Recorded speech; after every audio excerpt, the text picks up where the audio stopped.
A very good morning and welcome to Michael Joseph Center. Welcome to Safaricom for the announcements of the financial results for the year ending March 2015.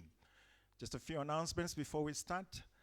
On health and safety, we have two exits, one to my right and one to my left. The washrooms are also to my left. In the event of any emergency, we would request that we use those two exits and move out in an orderly manner. We do have an assembly point down the road at the Muguga Green Primary School, so we will guide you in case of any emergency. For those who are on Twitter, the hashtag is Safaricom results. If you want to use your Wi-Fi, it's Mgeni, and you just put your email address as password.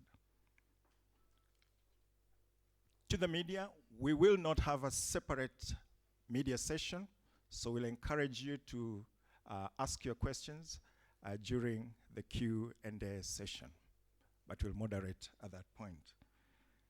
And so without further ado, can I request that our chairman comes up to make his statement? And as it comes up, please put your phones on silent. We emphasize silent, don't switch them off. Just put your phones on silent. So, Chairman, Mr. Nicholas Nga, karibu.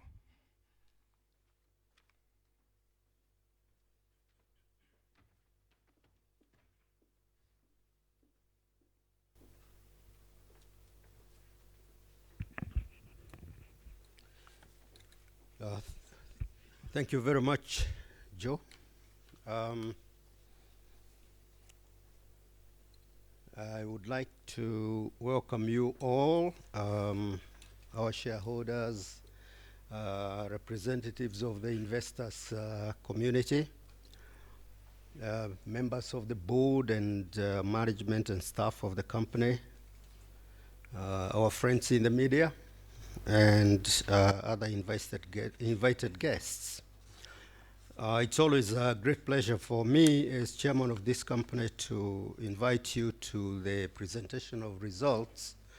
Well, maybe because more often than not, they are good results. The results we are going to announce today are for the year ended 31st March 2015. And for us, this is a very important calendar event because we work towards having this day be a day when we announce success. We've continued to follow our strategy, which we explain here from time to time, based in most importantly on trying to deliver unmatched customer experience, something that is of great importance to us because we realize that that is the only way you can ever hope to produce results of the kind which we produce year after year.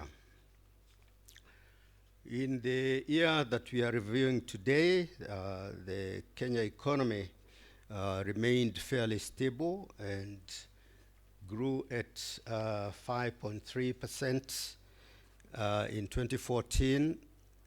Now, expectations are always different from reality, and sometimes they're not entirely reasonable.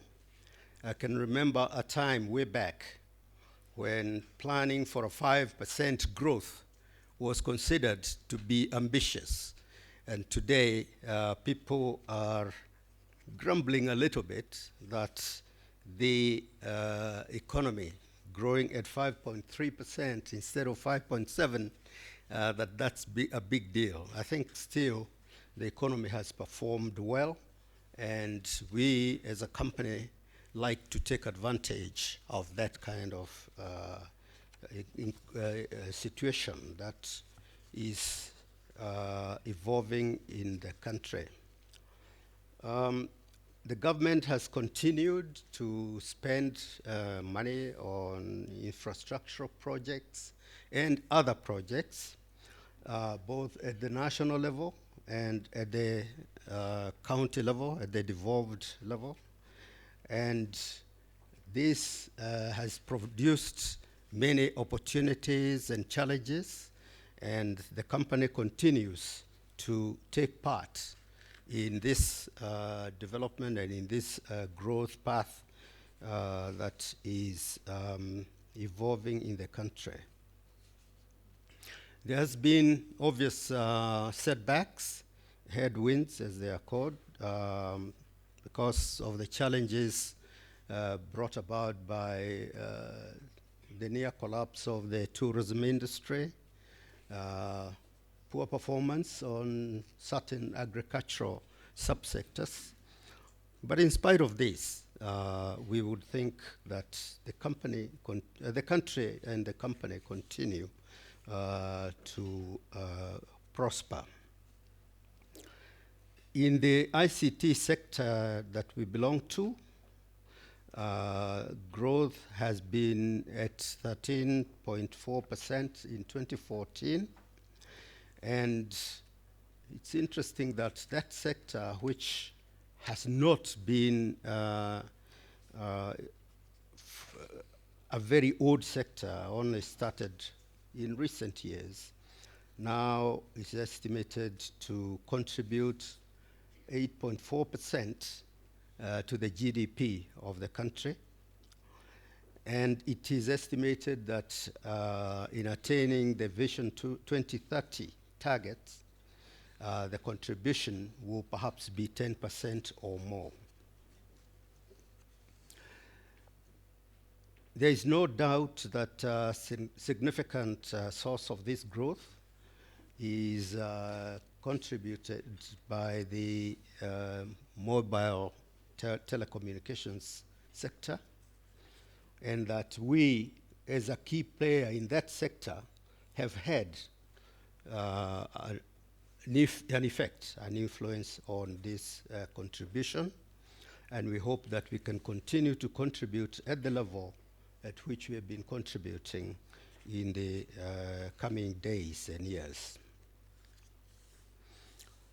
The interest rate regime has remained stable, with the Central Bank of Kenya maintaining a CBR rate of 8.5%. Inflation increased slightly to 6.9%. And on the foreign exchange front, again, some headwinds where the shilling is being pushed down by an ever-strengthening dollar. I'm quoting these apparent challenges and headwinds so that you can, when the results are presented, try and put that in context, and that will give you a better idea of the performance of the company. We've continued to enjoy reasonable relationships with the regulators and the regulatory environment. We got our license renewed for another 10 years from July, and through business dealings, we managed to secure additional spectrum by purchasing certain of the assets of ESA Telecommunications. This should help us to continue improving our coverage and to give us better capacity for quality to our customers.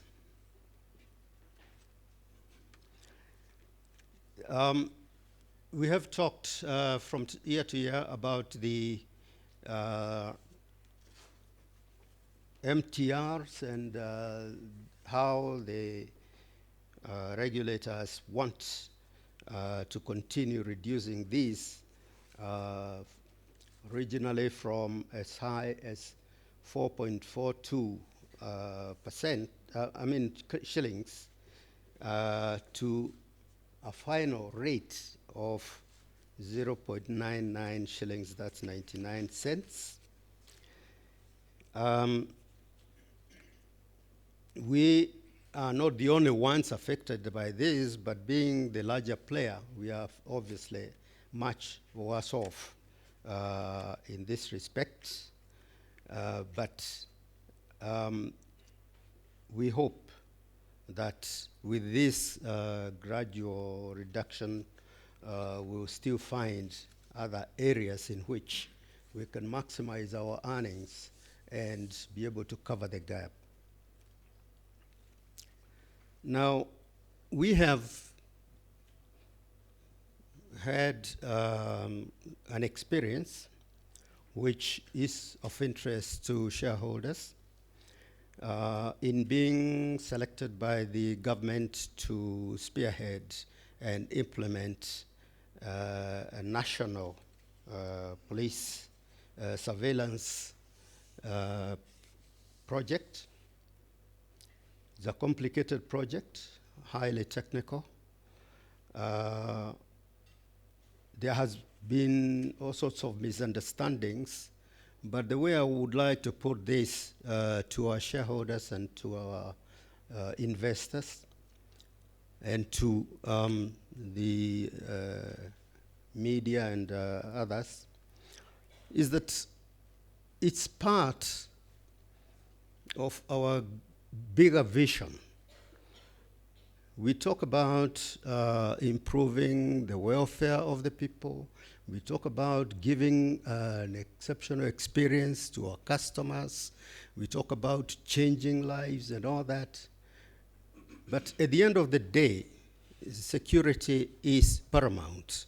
And it is in this respect that we are very, very happy that we are able to contribute even further by being engaged in this project, which I and other directors had the privilege of visiting yesterday, and it's evolving well, and it is a very, very impressive project.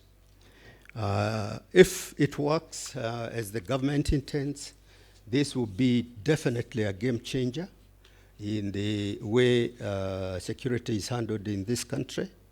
And as Safaricom, we shall feel proud to have been a part of this experience.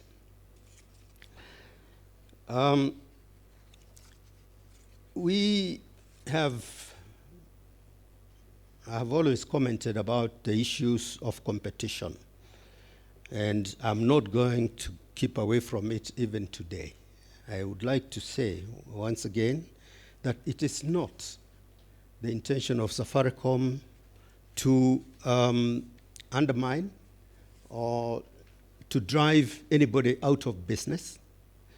Our strategy is built on making the best use of opportunity, being more innovative, and in the process, if anybody is not able to keep up with that, we cannot really be accused of a deliberate policy. I would like to tell you that I cannot remember when I've been chairman of this company where the board sat and said, let's work out a strategy to do down so-and-so competitor or a competition as such. We look at the competition, we see what they are doing. They look at us and they see what we are doing. And we think it's fair game if we take opportunity that others have not been able to take. So although there have been public statements and comments about what Safaricom does to maintain its hold on the market, I can assure you that we do more than just think about the competition. We think more about how to grow this company to be the strongest company and contributor to this economy. I would like to take this opportunity to thank the staff and management, those who have been at the forefront of producing these results. And one thing that I would like to announce today in the context of that performance is that the board of the company has decided to renew the contract for Mr. Collymore. There was a comment some time back that indicated like we at board were not responsible enough to decide on the extension of the CEO's contract in time. But these things take time, and we have now decided that we will have Mr. Collymore to spearhead this great company for another tour of duty. So, Mr. Collymore, I thought I would announce this before I call you up here to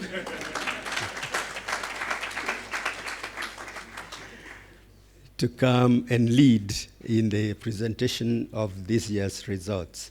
Ladies and gentlemen, once again, welcome, and we hope that we didn't call you out of bed too early to be with us at 7 o'clock. Thank you.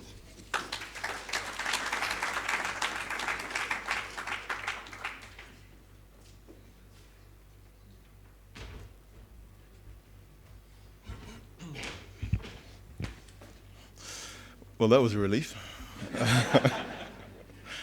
Thank you very much, Chairman. Good morning, ladies and gentlemen. The year has seen some strong growth, and the highlights that we have spent, continued to increase our spending on improving the network. We've increased spending by 21% on CapEx last year to 34 billion shillings. As the Chairman has said, we've acquired some of the assets of ESSA. We spent $80 million on that. We have now modernized 100% of our 2G network, and that program is now finished. We've laid fiber. We said to you a few years ago that we would lay 2,000 kilometers of fiber. We have now completed that. So 30% of our base stations are now connected to our own fiber, and we thank our partners such as JTL, who continue to provide backup fiber and continue to connect the rest of our base stations. And of course, more recently, we've brought M-Pesa home, having spent $70 million on doing that. Ladies and gentlemen, the reason why I mention those numbers is to explain to you why it is that we have now we've continued to see our brand equity sitting at 86%, which is not just industry leading, but market leading. It is the highest in the country. And our net promoter score sits at 53%, and that is the #1 position. So last year we said, our strategy was based around 7 pillars. And I just want to touch a little bit on how we did relative to what we said we would do. So the first one is we said we wanted to build the best network in Kenya. So what have we achieved? We launched the very first 4G sites in Kenya in November of last year. We brought M-Pesa home, and that's an achievement that we are particularly proud of. We have built the fastest mobile network, averaging speeds of 4.3 megabits per second, and our drop call rates have reduced from 2.2% to 0.3%, which is the lowest in the market. Ladies and gentlemen, we're pleased to say that independent tests conducted by P3 have this week certified us as the best network in Kenya.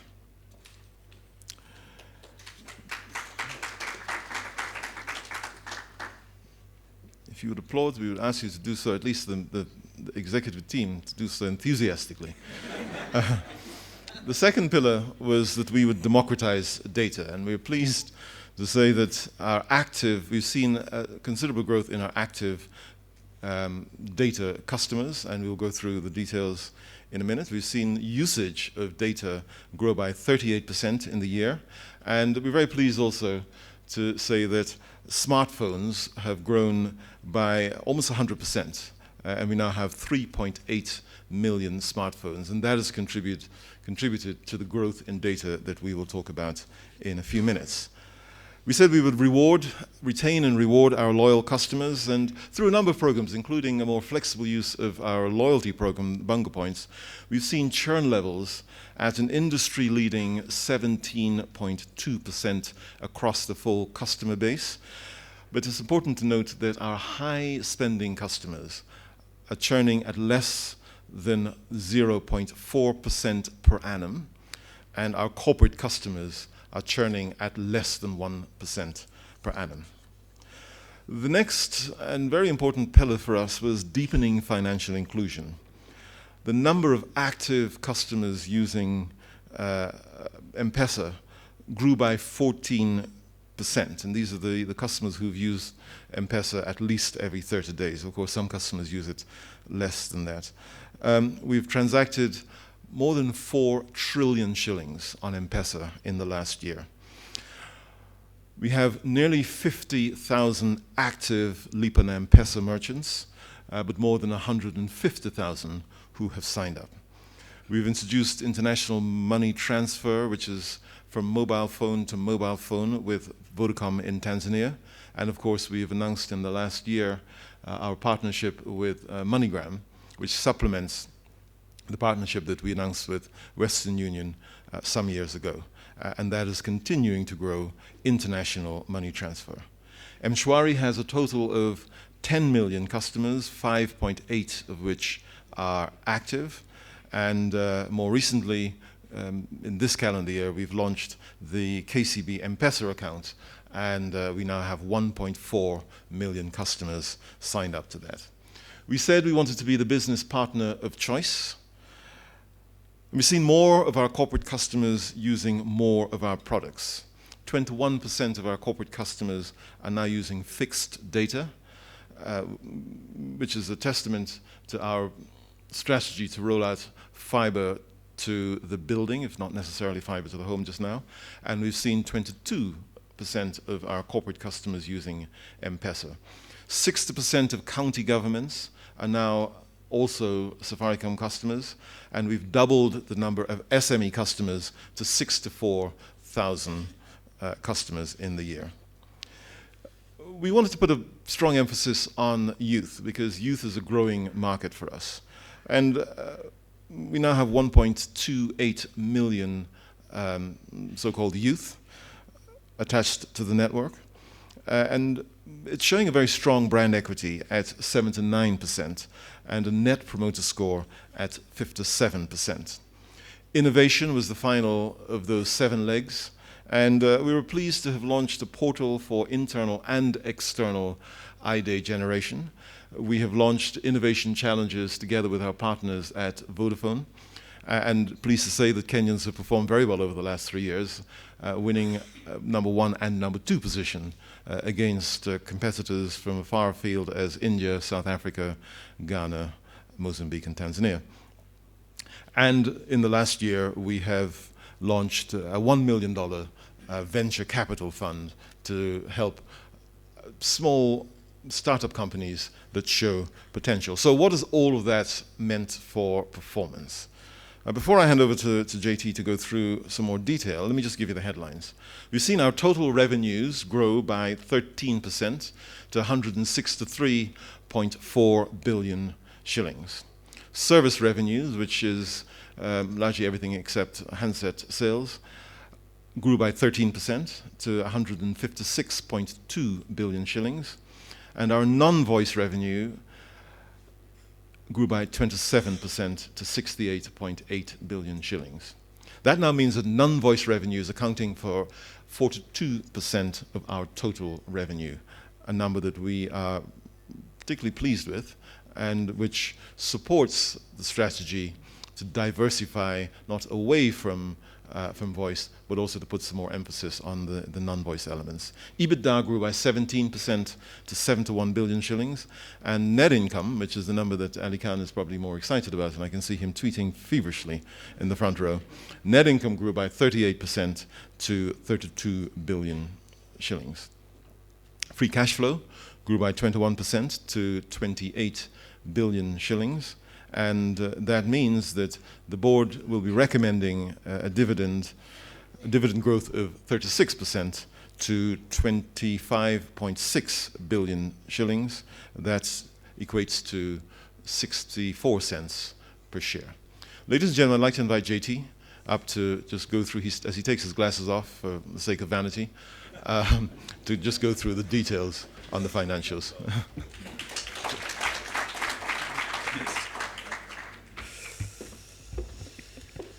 Morning, ladies and gentlemen. It's with great pleasure we present the details behind our impressive financial results. Note that this presentation is on the website under Investor Relations. We are on course to delivering our strategy to grow and diversify revenues, with total revenue growing by 13%, driven by a rise in both active customers and usage. EBITDA rose 17%, driven by a growth in revenue. And the growth in EBITDA and flat depreciation drove an increase in net income of 38%. This strong operating performance resulted in our free cash flow growing by 21% to 27.5 billion. The 13% growth in total revenue was driven by growth in ARPU of 5% and customer growth by 8%. Voice is still our predominant revenue stream at 54% of total revenue, but our dependence has declined 4 percentage points as we continue to diversify into non-voice revenue streams. As you can see from this chart, we are enjoying good growth across all product lines. Mobile data revenue has delivered impressive growth at 59% compared to last year. Voice revenue grew by 3.7% for the year and 1.1% for the second half, driven by an increase of 8% in our customer base. We continue to improve our airtime distribution, and our scratch cards can be bought in 275,000 retail outlets. It's also worth noting that 38% of our airtime top-ups came through M-Pesa rather than through scratch cards. Uptake of emergency top-ups, Okoa Jahazi, continue to grow and realised a growth of 32%. Non-service revenue continue to drive growth with a 27% increase over last year. That's the non-voice service revenue. SMS, M-Pesa, data and other service revenue now represents 42% of total revenue, with SMS growing at 15%, mobile data growing at 59%, fixed services at 22%, and M-Pesa at 23%. M-Pesa now represents 47% of our non-voice revenue. However, it is margin dilutive. M-Pesa continues to deliver stellar growth with a 23% increase in revenues. We have now 20.6 million registered customers, of which 13.9 million actively use M-Pesa every month. M-Shwari continues to grow and now has 5.8 million active customers, of which 3 million are active on a 30-day basis. These customers have 5.5 billion on deposit with outstanding loans of 2.1 billion.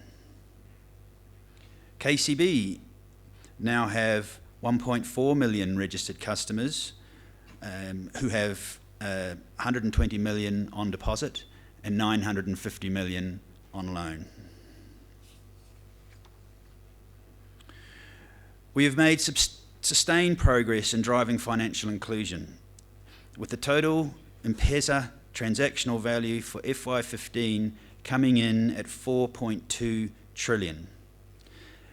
Now, if you use the transactional value for P2P and other payments and exclude the value for deposits and withdrawals, this equates to 34% of Kenya's GDP.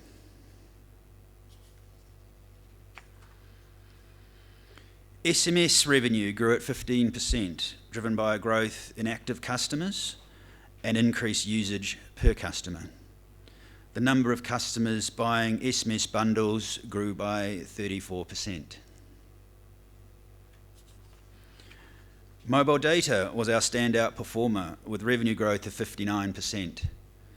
This was driven by the number of active customers growing by 21% and the growth in usage per customer by 38%. The retail price for an entry-level smartphone has reduced to below 50 shillings. This, together with part payment using Bonga points, has helped to drive 98% growth in smartphones to 3.4 million. Fixed service revenue continues to grow at 23%, driven by customer uptake of our fibre and cloud services. Overall, ARPU grew by 5%, driven mostly by non-voice products. Voice ARPU actually declined by 5.7%, attributed to a 21% reduction in incoming rates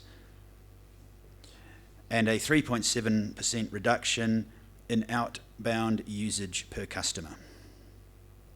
SMS ARPU grew by 7%, driven by an increase in usage as more customers enjoy our affordable bundles.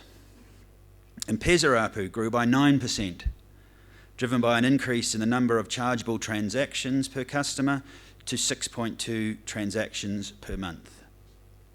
And mobile data ARPU grew by 26%, driven by increased data usage of 34%.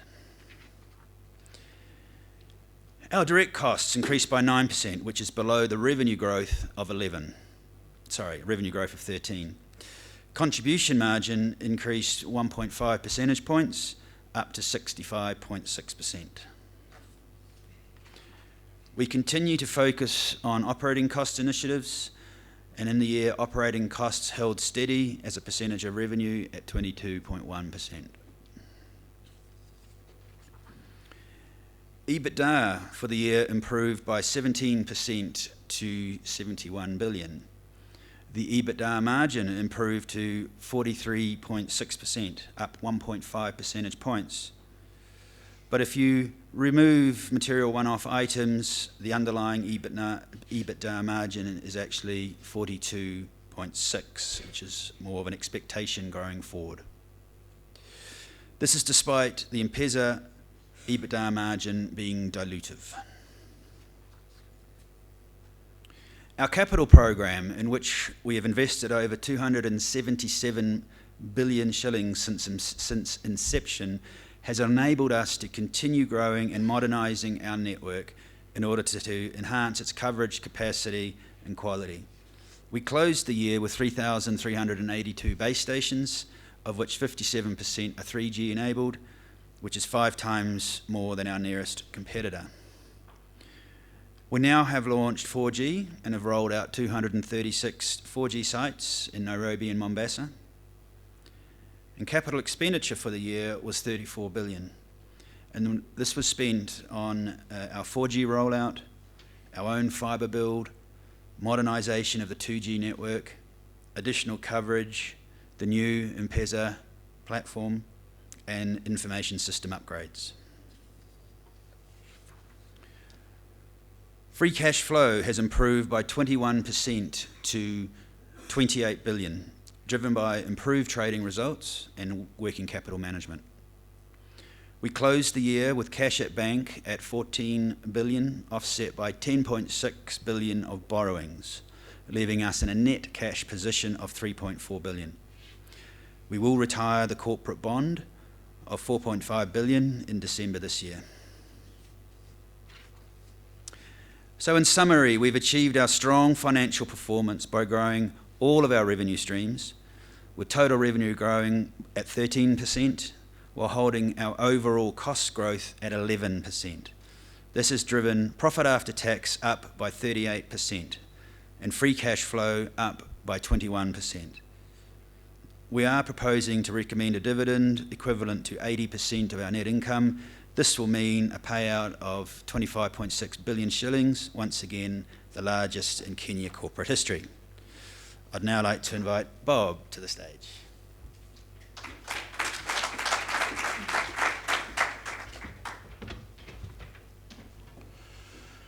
So, ladies and gentlemen, I said that last year our strategic priorities were built around 7 pillars. Our strategy, which we've agreed with the board, really narrows down to three areas. The first one is really putting our customers first, having a deep insight of our customers and delivering products and services which are quite unique to them rather than the kind of broader approach that we've taken in the past. The second is to ensure excellence in operations, decisions which are driven by data, and to ensure that as an organization we are a high-performing organization. And if we do those two things, then we will be delivering the relevant products. So we said last year, BNK, best network in Kenya. That now translates to best network for me. So for each individual, the network will be designed specifically for them. Frankly, if you're in Turkana, you need a different network to the network that you would have if you were in Upper Hill. JT said that we now have 5 times as many base stations as our nearest competitor, and 3G population coverage is now at 6 to 9%.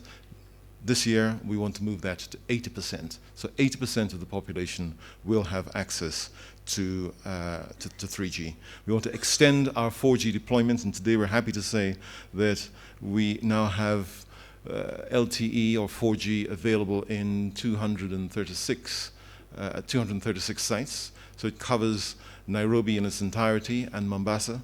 We will now move that into Kisumu, and we have committed by the end of this year to cover a further 13 counties. Big data is important, and you'll hear much more about big data in the coming years. We have probably more data than most other people, and we will now want to use that big data capability to ensure that we are delivering for customers the products and services which are right for them. Fiber, we have rolled out to 2,000 kilometers.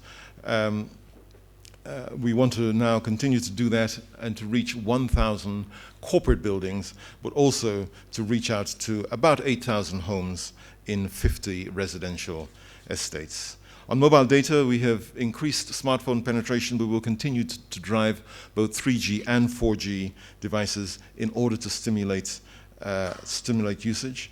We want to commercialize what we call the big box, and we're launching that tomorrow. And the big box is effectively a TV decoder in the home with a SIM card, with a data bundle, and with a Wi-Fi router. And you'll hear more about that tomorrow when Sylvia launches it. And of course, to nurture our partnerships with both local content and international content to support that box. Delighting our customers, we talked about offering personalized, I see Sylvia smiling because I'm probably taking the story away from her when she launches it tomorrow. But in personalized propositions for customers to ensure that we're working for you, and that we're not working for you as a segment or working for you as a group. We really want to improve the experience in our retail shops, manage our queues much better, reduce the queues as much as we can, remove as many reasons as we can for you calling the call center. We understand and we appreciate the challenges that many of our customers have in waiting to be responded to the call centers, and also to continue a robust acquisition of customers. You've seen that in the past year we have grown that base by 8%, and we will continue to aggressively acquire customers. We have 1 million new young people coming into the market every year, and it's important that we meet their needs. Deepening financial inclusion, of course, we have to continue to do that. We want to leverage the new G2 platform, which is still bedding down, and we know we've had some issues over the past week or two, and they're expected. It was a massive program, and we have Michael in the audience this morning, and I really want to say, Michael, thank you very much for the support of you and your team in Vodafone in bringing that product home. Without you, it would have been almost impossible to do. Driving Leap and M-Pesa, we said we have nearly 50,000 agents who are now accepting Leap and M-Pesa on a daily basis. We will continue to drive that very hard. The products that we have with M-Shwari and the KCB M-Pesa account are important. It's making very good inroads, and very good inroads in transforming customers' lives. For a small, medium-sized enterprise who are finding difficulty in getting access to financing, these products are serving them very well. And as I said, with KCB in a very short period of time, we have 1.4 million customers, and with M-Shwari, we have a total of just over 10 million who have signed up. Growing our international money transfer, we have signed, together with Vodafone, an MOU with MTN in Africa. And now, as the Vodafone team, Michael and the Vodafone team, work through that MOU, we will now start to see much more traffic. And incidentally, you should note that Kenya tends to be a net receiver of international funds from our neighbors. Business partner of choice, we want to continue to lever on the fiber in key towns. Bad news for Joshua, I guess. But we believe that fiber has to be the solution for us. We want to commercialize and to grow our managed services for our business partners, and grow the number of products that business partners take. And so whether you're a small enterprise with 2 or 3 employees, or you're a large customer like Unilever or Nestle, we want to make sure that you're using a broader range of products rather than just voice and text. And of course, growing payments for business. The youth are important to us. And we look at the youth not simply as a body of people from whom we can extract value, but we are actively working to see how we can improve the lot of young people. Employment opportunities are narrowing in the country, but the population is growing. And so we want to see how we can use our products to help that sector to become more productive. And finally, we really want to work with our innovators. Last year we brought on board M-Ledger, and for those of you who've used it, who've downloaded the app, you'll see that it has made a significant difference in your experience as a user. And that came through one of our innovation programs. The $1 million that we put up for the Spark Fund, we're now starting to deploy that, and we will encourage other people to come and partner with us. So looking forward, ladies and gentlemen, what is the guidance? We're guiding this year on two indicators. The first one is net income. And we expect net income to be in the range of 32 to 34 billion shillings. And you've seen we really narrowed the guidance because we believe that you have, as an investor community, you've built trust in the guidance we've given you, and we have delivered by and large to that guidance. And the second guidance is on free cash flow for financial year 2016, and we expect that to be in the range of 25 to 26 billion shillings. Now that is a decrease on 2015, but that is due to the National Police network that we have announced and which the chairman has spoken about earlier, which is soaking up some of the cash in this year. But that is as you would have expected and as we had announced in the past financial year.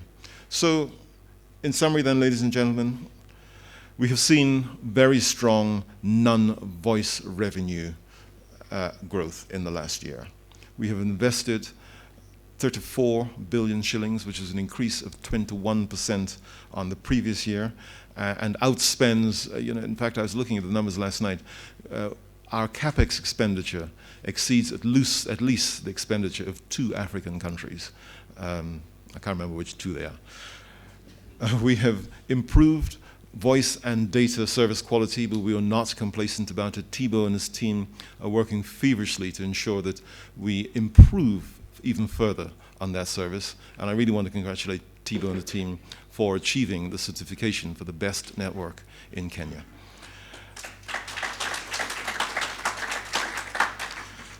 We've rolled out 2,000 kilometers of fiber, and we're now covering just over 1,000 of our base stations, and we will continue to do that in the coming year. We have deployed the SR spectrum very quickly. I think we had access to it from the beginning of this calendar year, and within a few weeks we had started to deploy that, and you have seen the results in the improved network performance. We have brought home M-Pesa, something that we are particularly pleased and emotional about.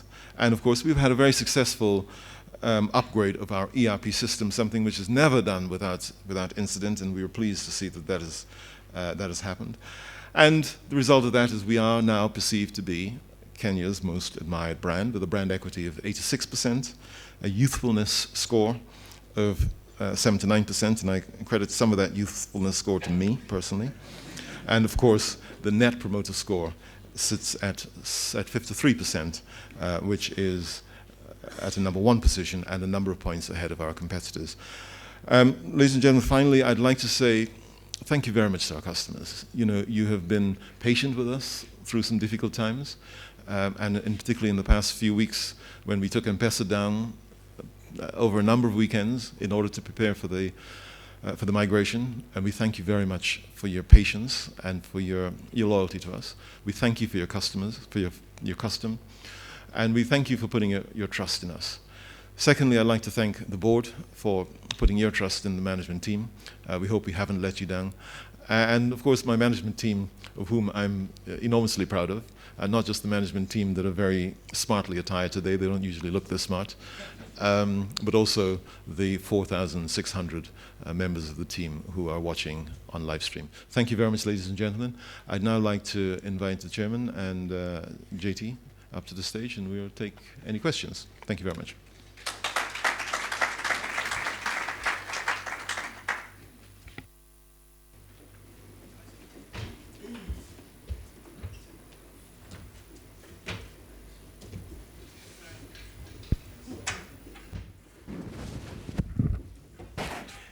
And so, as we said before, please, if you have any questions, please raise your hand.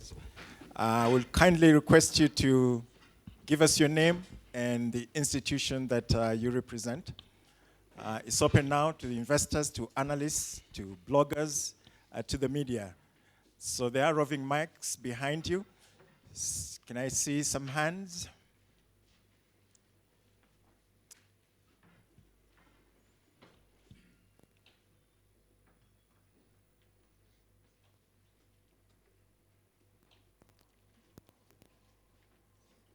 Are there any questions, or it is all clear? Well, we usually invite Ali Khan because at least he will have a question. Ali Khan Sachi. I've got a number of questions, but I just want to check on one. Did I get it right that you paid out 80% this time round on the dividend? It is 80%. Yeah, it is 80%. Okay, so that was a reduction year on year in terms of the payout ratio. No. We were at 80 last year? Yes, Yeah. it's 80% of net income. We were at 80% last year, 80% this year. And the second question is around data, where there's been a massive surge, it seems. Can you just take me back to how many smartphones, and you were saying that there was a spike in the average data consumption per phone. Was that correct?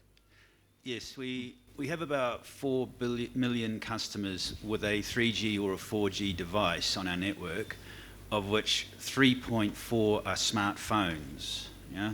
There are other 3G devices like dongles and tablets and stuff, so it all adds up to 4 million customers on a 3G, 4G device.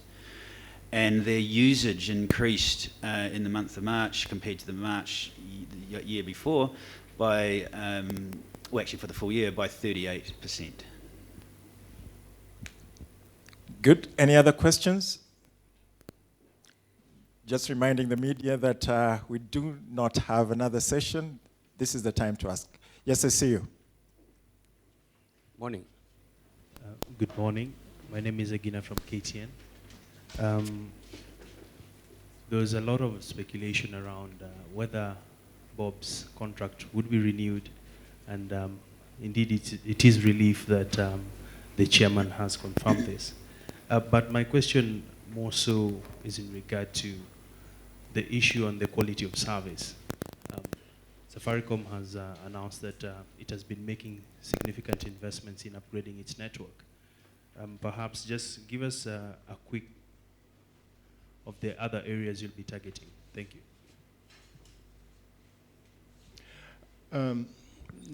Yes, we, in addition to the areas that we talked about this morning, which is, laying our own fiber, acquiring, we spent, several, I think you can almost say hundreds of millions of dollars actually on acquiring spectrum, and we'd always in the past complained that we didn't have enough spectrum.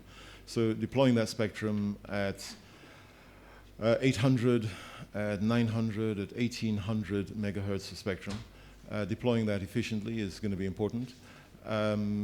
We've now finished modernizing the 2G network, as we said. We want to continue to roll out 3G to cover 80% of the population. So all of that really is wrapped up in the CapEx expectation for the next year, which will be at least the same as this year. And you should note that that's it's more than 10 times as much as our nearest competitor spends on their network, and it's then not surprising that the network is bigger and is better, and therefore more customers are attracted to it than those for whom less is being spent. So we have a question here, Mark. My name is Mark Okuta from Business Daily. My question goes to the chairman. Kindly, can you briefly tell us how the downward glide path of MTR is negatively impacting on Safaricom, and for how long has Bob's Colimo contract been renewed? Then secondly, you mentioned that the ARPU of non-voice have increased. Can you tell us what was the ARPU the last year and in this year? Mark, I'm not sure if the chairman got the first part of the question. Did you? Oh, you got it. I wanted to know how the downward glide path of MTR is impacting on Safaricom. That's the first question. We can answer the MTR. So I'll answer the MTR. The MTR's, the glide path finishes now, so the closing number is 99 cents, and that's what's happening. So. On MTRs, there's a lot of noise about MTRs, and people didn't really believe us when we said that the only thing we were concerned about with MTRs, it was crashing the retail price. And it crashed, and we said at the time that it's going to crash the retail price to the point where people will go out of business. And the prophecy kind of came through. It wasn't much of a prophecy because it didn't take much to figure out that it wasn't the smart thing to do. So it wasn't that whether it was going to affect our own bottom line. In fact, I think we said many times that the impact actually wasn't going to be that great on us. The impact on the market was what we were much more concerned about, and you've seen one player exit the market as a result. As regards the renewal of contracts for Bob, I should perhaps have said that this comes at a time when we feel that continuity is very important, and it's not the sort of business environment in which to be changing captaincy of the ship. The ship is sailing well. So I said it's for another tour, and Bob has been with us now, I think, for 2 tours. A tour is considered normally to be about 2 years plus a little bit. So will have the benefit of Bob's service for the next 2 years and a bit. And to answer the ARPU question, the total customer ARPU grew by 5% year on year, and it closed around 585, 586 shillings per customer. Thank you. Any other question? Yes. Dan Mwangi, NTV. From your results, we see that data is one of your biggest winners.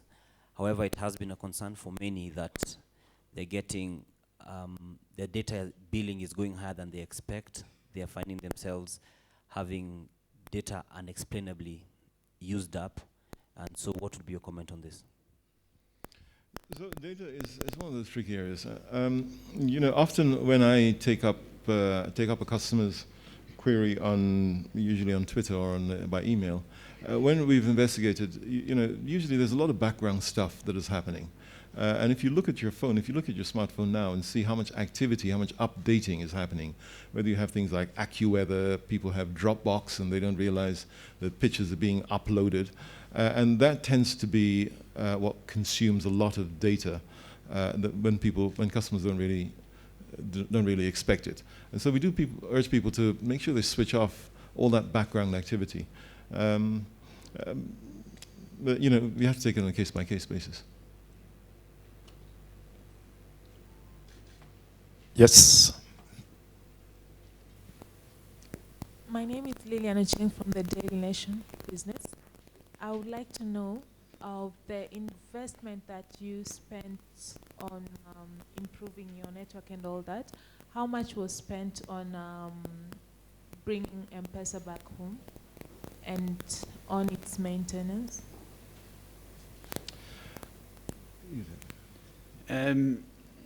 It's about 75 million US dollars was the cost that Safaricom incurred. But there would have also been a cost that Vodafone incurred and Huawei to build it and IBM to migrate, that they held those costs in their entities. But in terms of Safaricom, cash out 75 million US dollars. To maintain it, it'll probably cost us about to keep the data center running, to keep the platform up, have the IT people do the work on the systems, about 8 million US dollars a year.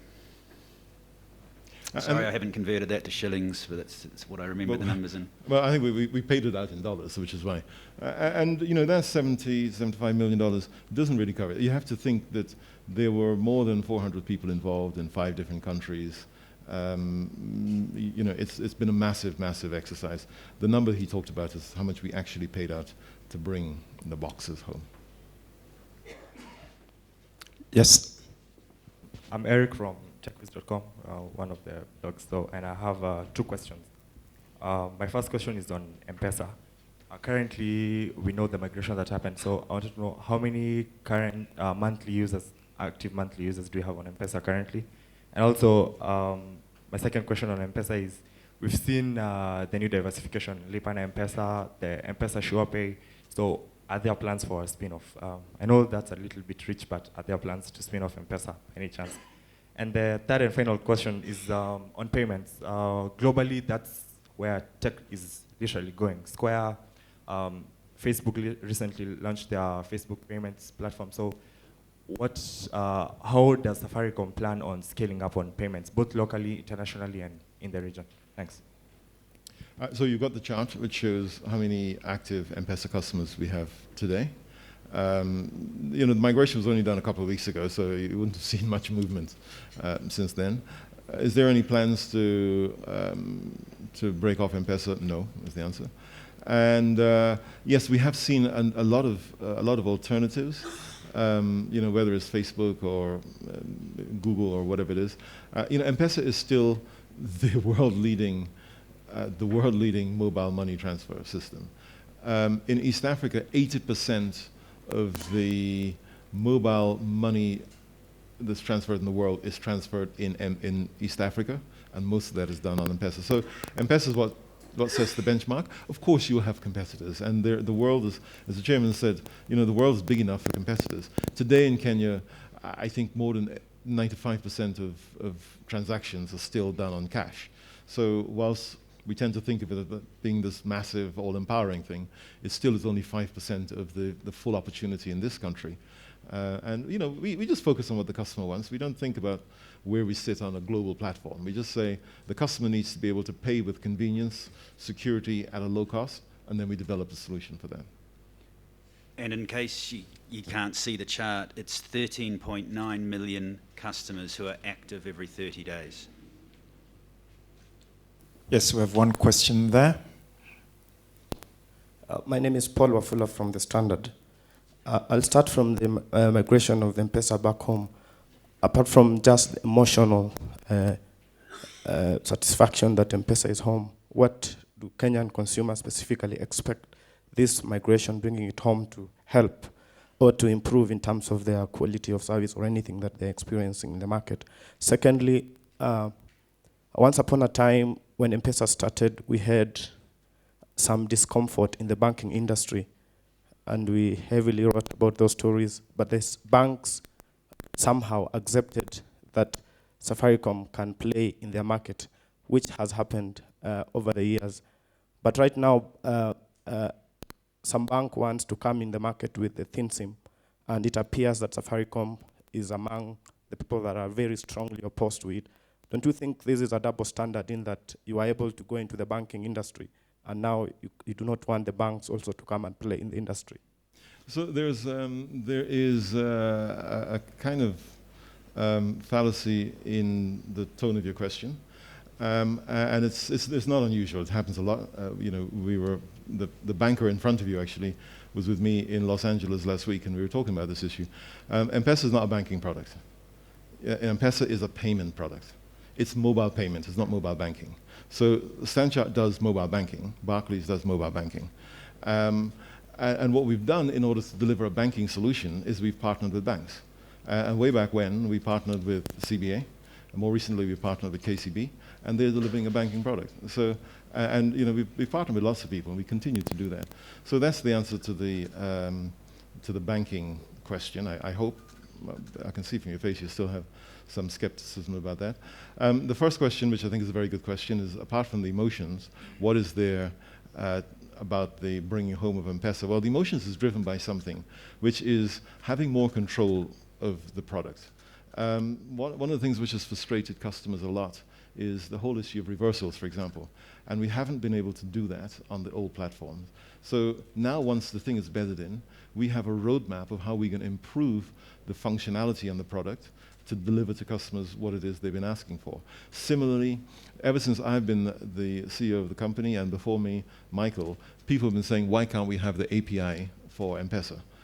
Now you've got a platform which has that ability, and it also gives Thibaut and his team much more control. When things go wrong in the middle of the night, it's a different time zone in Germany, and it can take them 30 minutes before they can even raise people to go fix the problem. So now Thibaut and his team are here. We've got the network operations center, effectively, sitting here. We have more security because we now have double redundancy. In Germany, you had single redundancy, which wasn't that robust. Now we have this thing doubly replicated, it's just a better system than we had before. Does that answer your question, sir? It doesn't answer your question. Ask a supplementary question. My first question, you said M-Pesa is not a banking product. Why are you really opposed to the thin SIM as Safaricom? Who said I was opposed to the thin SIM? I don't want to name names, but it is out in the public domain.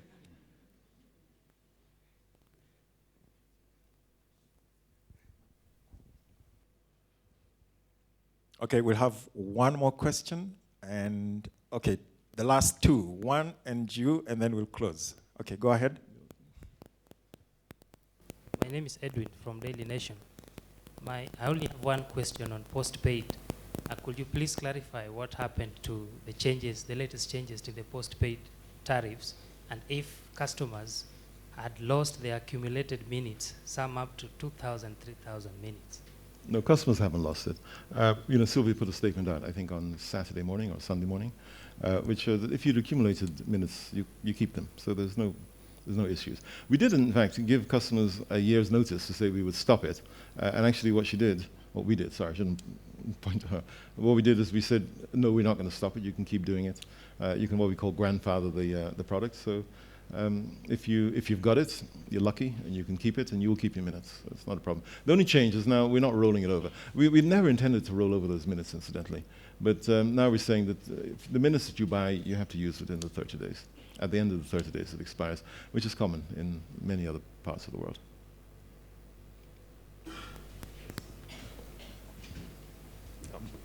Good morning.